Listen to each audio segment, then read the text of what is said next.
Hello, hello, and welcome to the Curious You podcast.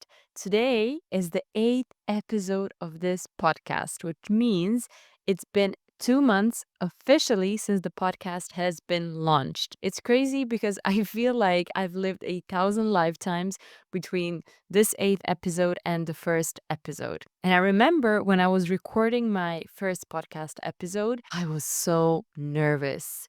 Oh my God. I literally wrote everything down that I thought I should be saying. And when I was recording, I was going through the script and then pausing and then reading again and then pausing and then trying to remember. And it was all gibberish in my head. It was so hard. And I think that it took me around 3 hours to record the first episode, something like that. But anyway, here we are on the eighth episode of this podcast. And I must say that ever since I recorded the first three episodes, I just stopped writing down a script. So ever since I think that it was the fourth episode when I started just talking from my heart without a script, without a plan, just sitting down, thinking about what it is that I really want to talk to you about. And guess what? It became much easier. It became much quicker. And I didn't feel like a fake anymore. I didn't feel like a fake person holding a microphone, doing her own podcast, and talking about self growth. Already now, recording my eighth episode feels so natural and it feels so right. And it feels like it is a part of me. It is a part of my identity. It's not something that I need to find time for or something that feels so strange and disconnected from me. No, this feels completely natural. It feels like it's a part of me and something that I will continue doing. I don't know until when. I wanted to say for the rest of my life, not sure about that, but something that I will continue doing for a very, very long time. And actually, this is what we are going to talk about today. Today, we're going to talk about the four stages of competence. When I first heard about this, I was literally in awe. I was like, yes, this is it. This is the reason why many don't go until the end. And I think that it's crucial to understand the four stages of competence on your way of self growth and finding purpose. Because once you know how it works, once you know what to expect, going through the gray zone and going through the challenging times becomes much easier because you know what's happening to you. You're not scared and you're not thinking, is this the right path for me? Or should I really be feeling this way? And then you enter social media or any other way that you're exposed to this world and you see people who are successful and you think to yourself, but that's them. That's a part of who they are. They're good at public speaking or they're good at communicating or they're good at reading the room. I'm not good in that. You will understand how to make things work for you and how to go through your own thoughts and not take them seriously. So, I'm very, very excited to get this topic started because I truly believe it will help you on this path. Let's begin.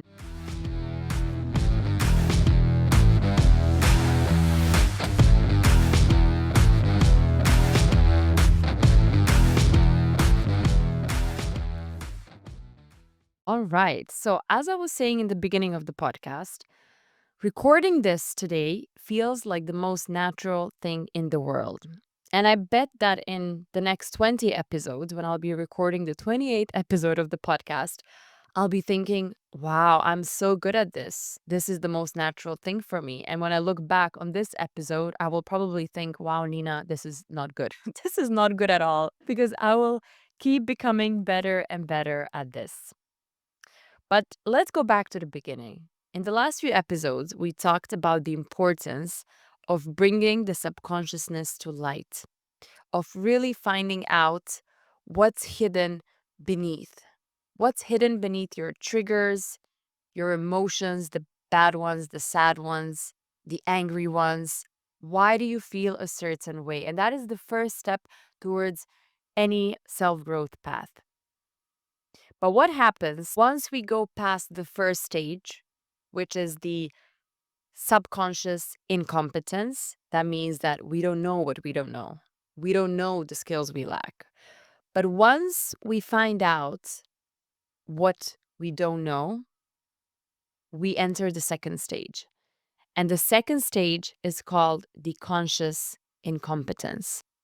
So the second stage is where most people are at once they begin their journey. So you could be going to a therapist, talking to a therapist about your past life, thinking about your relationship with your mother, with your father, with anyone who raised you, thinking about your childhood up until the age of 6, what happened, what shaped you, why you are the way you are.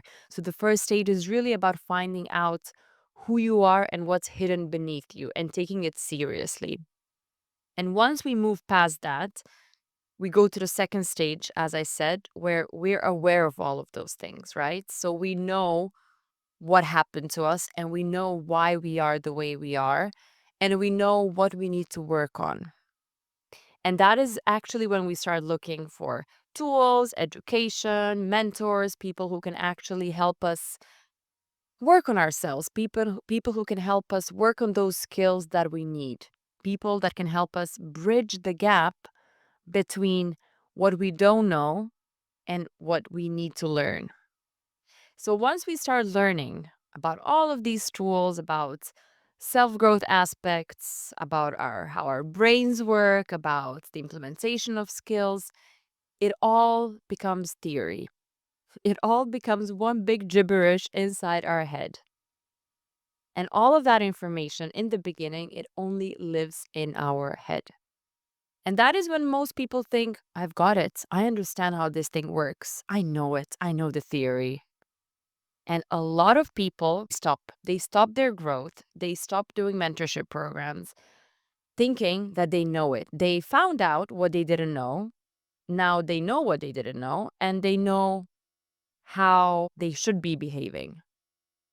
But then what happens is that they enter a situation which triggers them emotionally the same way like they did in the past.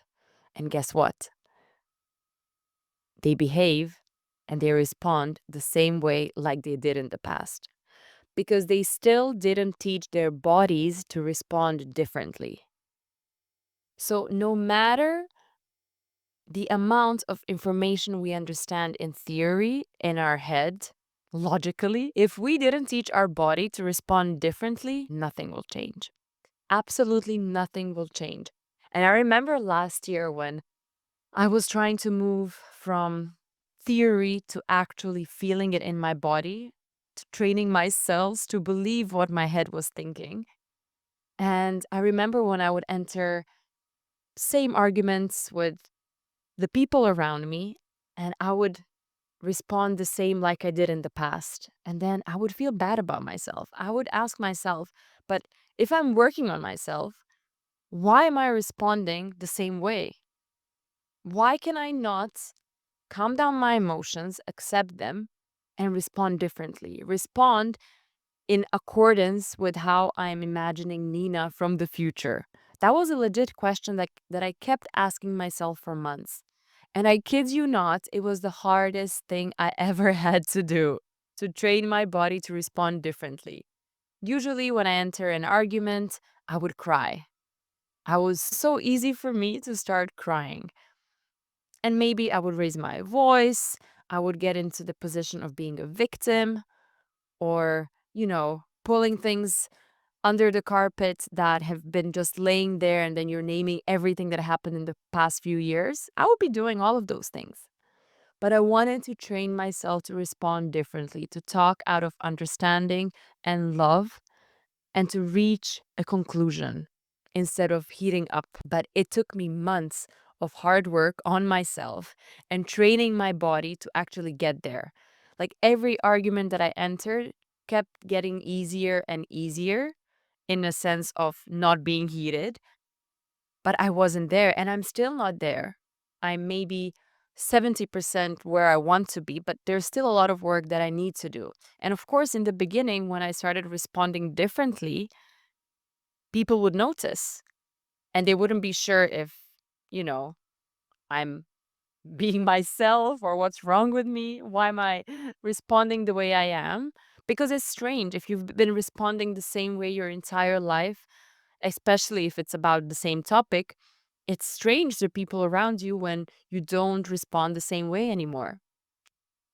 And in a lot of times, that's when people start feeling that like they're fake, like this is not them. Like Anna would say a different thing. Why is Anna responding differently when that's not a part of who she is? But it all boils down to who that Anna wants to be in the future. When I'm imagining myself, Nina from the future, I love that Nina. I'm honestly in love with the Nina from the future. Whenever I wake up, I imagine her and I'm there. I'm going to meet her. Every day, I'm going to meet that Nina. And I am in love with her, absolutely, because I know the person that she is. I know the compassion and love and understanding that she has for the people around her, but in the most honest, raw way. And I have a big responsibility and a big obligation to meet that Nina every day. If one day I tell myself I'm not in the mood, my body will go back to the way it was.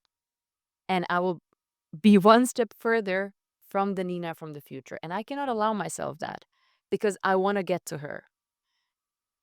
And another thing is, the closer I get to her, the further away she goes because my horizons expand. I work on myself, and the Nina from the future changes as well. And that's the fun part because I don't think that we will ever get to that person in life because that person will keep changing. But it's important to chase your future self because it keeps you going, it keeps you working on yourself, it keeps you changing your life, it keeps you believing in the impossible, and it keeps life interesting. It keeps life interesting. And then the only person that you can compare yourself to is you from yesterday. And that is a real thing once you really start believing in it. So, as I was saying, once we start working on ourselves, all of that becomes theory. And let's take another example. Let's say that you're not good in public speaking. You watch all of these YouTube videos, TEDx conferences, or people on Instagram just talking in front of 7,000 people, and you think to yourself, oh, that will never be me. And sure, it will never be you if you think that way. But guess what? All of those people that are on stage, they did it. They weren't born like that. They practiced it. They practiced public speaking and communication every day, every single day. And I know there's a lot of public speaking courses out there. I checked some of them. And what they do is that they tell people to record themselves talk. So people record themselves while they're talking, while they're giving a presentation or a speech, and then they watch themselves. They watch their hand movements, they watch their face gestures, they look out for like, what did I want to say, but, and they notice those things. And then it's such a powerful tool because then when you watch yourself, you're able to identify what you want to cut, what you want to take out from that. I remember when I started recording this podcast, I had a lot of moments. Thank God for editing studios and all of those tools that we have nowadays that allow us to cut out those words. But I knew that I wanted to become better and better. And I knew that I wanted to work on my speech because, to be honest with you, one day I do see myself talking in public because I love those things. I love communication. I love talking to people and I love talking about these topics. And I know in the future I want to get there. But right now, if you ask me, I would tell you, no, I'm shy. I get scared of a big audience. If you would put me now on stage in front of 7,000 people, I would probably be scared. I would do it, but I would be scared, and you would feel in my voice that I'm scared. And that is completely fine because that is the stage where I'm at right now.